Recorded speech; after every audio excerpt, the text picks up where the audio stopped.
سسرال والوں پر دلہن کے حقوق۔ سسرال میں سسرال والوں اور شوہر کے اوپر دلہن کے کیا حقوق ہیں؟ اگر ساری زندگی ان کی خدمت کرنے کے باوجود ذلالت اور ظلم کی زندگی گزارنی پڑے تو اس صورت میں لڑکی کو کیا کرنا چاہیے؟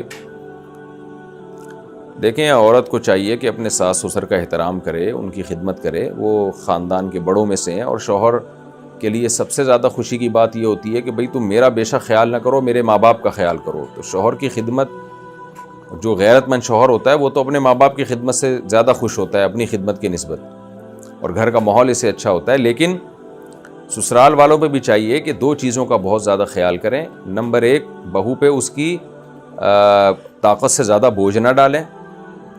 اب سارے گھر کی روٹیاں پک رہی ہیں، سارے گھر کے برتن دھل رہے ہیں، ایک عورت پہ بوجھ ڈالا ہوا ہے، سب کے بھائی کیوں؟ چلو ساس سسر کی خدمت کر لی، شوہر کی کر لی، بس بہت ہے، ساری اس پہ سارے کام ڈال دیے، اور پھر وقت بے وقت ہر وقت اس کو ٹوکتے رہنا، سوتی ہوئی کو اٹھا دینا، یہ کر کے جاؤ، یہ کرو، وہ کرو۔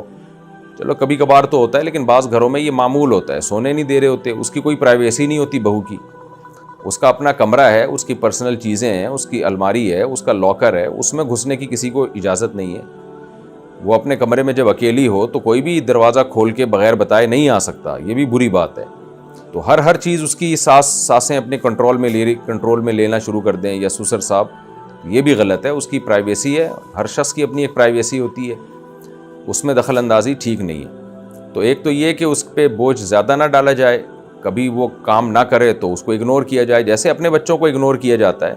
بعض دفعہ بچوں کا موڈ ہی نہیں ہوتا، بڑے والے کو بات کی جاتی ہے، وہ چھوٹے کو پارسل کر دیتا ہے، چھوٹا والا اس سے چھوٹے کو پارسل کر دیتا ہے، لیکن بہوؤں بیچاریوں کے پاس کام پارسل کرنے کا آپشن ہی نہیں ہوتا بعض دفعہ۔ بھئی آج طبیعت سیٹ نہیں ہے، بس نہیں جی کرنا ہی ہے آپ نے، یہ تو کبھی کبھار ہوتا ہے، کبھی کر دیتی ہیں، کبھی موڈ نہیں ہوتا کام کا، تو اس کو ریلیکس دیا جائے کہ بھی ہمیشہ کر ہی دیتی ہے، آج اگر نہیں کر رہی تو کوئی بات نہیں ہے۔ لیکن سسرال میں بہت زیادہ بعض دفعہ دباؤ ہوتا ہے۔ تیسری بات یہ کہ اس کو طنز نہ کیا جائے، کوئی کام اس کو نہیں آتا یا کوئی کام تھوڑا سا آڑا ترچھا کر دیا تو محبت سے، آرام سے، عزت سے سمجھا دیا جائے، اس کو طنز نہ کیے جائیں کہ تمہاری ماں نے تمہیں روٹی پکانا نہیں سکھائی، تمہارے باپ نے تمہیں یہ نہیں سکھایا، تمہارے گھر میں سلیقہ نہیں ہے، تم لوگ یہ ہو، تم لوگ فلانا ہو، تم لوگ ڈمکانے ہو۔ ان ساری چیزوں سے جو ہے پھر عورتیں ڈپریشن میں جاتی ہیں۔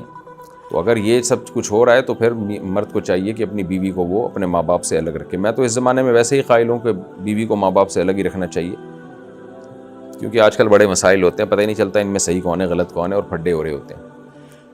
لیکن بہرحال اگر گھر میں اچھے ماحول میں اکٹھے رہ رہے ہیں تو پھر الگ نہ کریں، لیکن اگر اس طرح کی جھگڑے چل رہے ہیں اور ظلم زیادتیاں ہو رہی ہیں تو پھر الگ کرنا یہی زیادہ بہتر ہے۔